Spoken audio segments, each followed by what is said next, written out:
Hello children, I will be reading Disney's Aladdin, so sit back, relax and listen to the story as I read. On a dark night in a faraway land, an evil man named Jafar and his wicked parrot were waiting. Soon a thief named Gazim rode up to them and held out the missing half or a scarab medallion. When Jafar fit the two halves together, thunder rumbled. In a flash of lightning, the medallion raced across the desert. Jafar and the thief followed the medallion to the Cave of Wonders. "Gazim, bring me the magic lamp," Jafar ordered, but the thief didn't make it beyond the opening of the cave. The tiger god of the cave devoured him. Then the tiger god spoke, "Only one of those rags hide a heart that is pure and may enter here." The next morning, a poor, hungry young man named Aladdin and his pet monkey Abu were sitting on a rooftop. They were looking down on the marketplace of Agrabah. Suddenly, Aladdin noticed a lovely young woman he had never seen before. She seemed to be lost. She took an apple from a vendor's cart. When the angry vendor demanded payment, which the young woman didn't have, Aladdin and Abu rushed down to help her. "Thank you, kind sir," Aladdin said to the vendor. "Thank you for finding my sister." He quickly led the young woman away.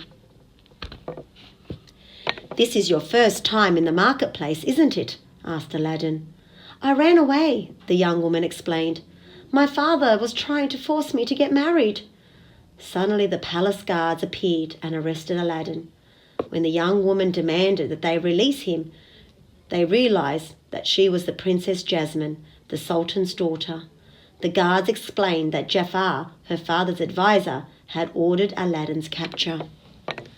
Princess Jasmine returned to the palace and ordered Jafar to release Aladdin. But Jafar told her that the young man had been killed. Aladdin was not really dead, though. Jafar was keeping him alive because he had learnt that Aladdin was worthy of entering the Cave of Wonders. It was Aladdin who could bring the magic lamp to Jafar. Then at last Jafar would use it to become Sultan. Disguised as an old man, Jafar took Aladdin to the Cave of Wonders. The sleeping tiger god awoke. "Proceed," he said. "Touch nothing but the lamp." Aladdin and Abu gasped as they saw all the gold and jewels in the cavern. "Don't touch anything, Abu," Aladdin warned. Then just as Aladdin found the magic lamp and scooped it up, Abu touched a huge glittering jewel. With a loud rumble, the cave began to collapse. Frantic Aladdin and Abu scrambled back towards the entrance where Jafar was waiting. "Help me!" shouted Aladdin, but Jafar refused, and Aladdin and Abu tumbled back down into the dark cavern. Aladdin feared that they were trapped forever, but Abu still had the lamp. Aladdin took the old lamp and tried to rub off some of the dust. Poof! In a flash of swirling smoke, a gigantic genie appeared. "You have 3 wishes," he said to Aladdin, "and no wishing for more wishes." "What would you wish for?" asked Aladdin. "I wish to be free," the genie replied. So Aladdin promised to use his 3rd wish to set the genie free. But his first wish was to be a prince, so that he could marry Princess Jasmine. At the same time, in the palace at Agrabah, Jafar had used his serpent staff to hypnotize the Sultan. The poor Sultan was about to agree that Jafar could marry Jasmine. Suddenly they heard the sounds of a parade. The spell was broken, and the Sultan rushed to the balcony in time to see the arrival of a grand prince. It was Aladdin. The genie had whisked him and Abu out of the cave on a magic carpet and had granted the young man's first wish. Aladdin was now Prince Ali Abawah. When Aladdin told the Sultan that he wished to marry Princess Jasmine, the Sultan was thrilled. But the princess did not want to marry Prince Ali. She was not in love with him. Prince Ali offered the princess a ride on his magic carpet, hoping to change her mind. During the magical journey, Princess Jasmine realized that Prince Ali was the young man who had rescued her in the marketplace. That starry night, Aladdin and Princess Jasmine fell in love. But later that night, Jafar had Prince Ali captured and thrown into the sea.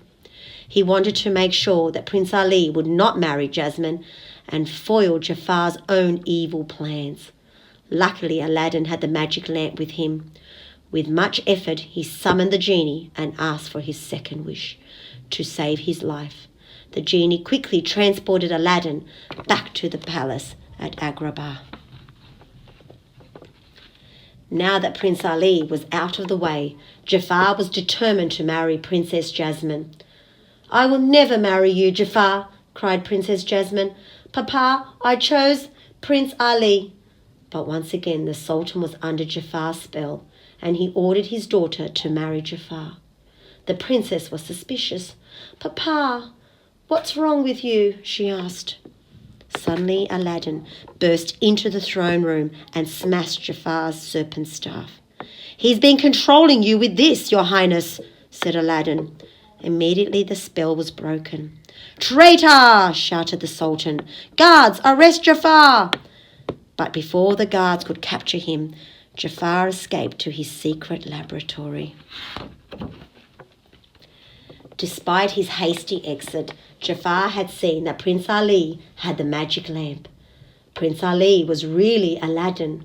Jafar ordered Lago, his parrot, to steal the lamp. When Lago returned with the lamp, Jafar made the genie appear. "I wish to be Sultan," he demanded.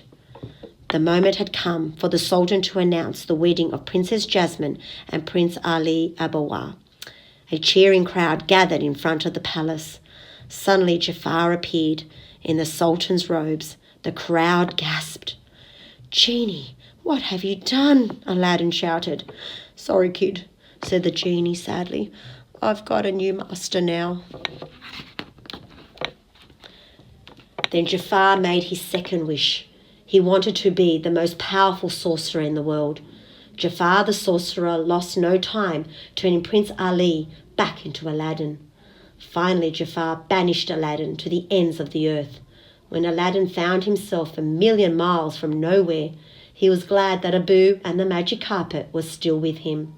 "Back to Agrabah," he shouted to the carpet, "as fast as you can." Jafar was busy enjoying his newfound power when Aladdin appeared. "How many times do I have to destroy you?" he roared. "Without the genie boy, you're nothing." Looking at all the power-hungry Jafar, Aladdin got an idea. "The genie has more power than you'll ever have," he jeered. "Yes," said Jafar, "you're right. I'm ready to make my third wish. I wish to be all-powerful genie." The moment Jafar turned into a genie, Aladdin smiled. Jafar had forgotten that a genie must live in a lamp. He and Lago disappeared into their own magic lamp. The Sultan was overjoyed. That very day he announced that Jasmine could marry the man she chose, and she chose Aladdin. And what did Aladdin do with his third wish? He kept his promise and wished for the genie's freedom. "Look out, world!" exclaimed the genie. "Here I come! I'm free!"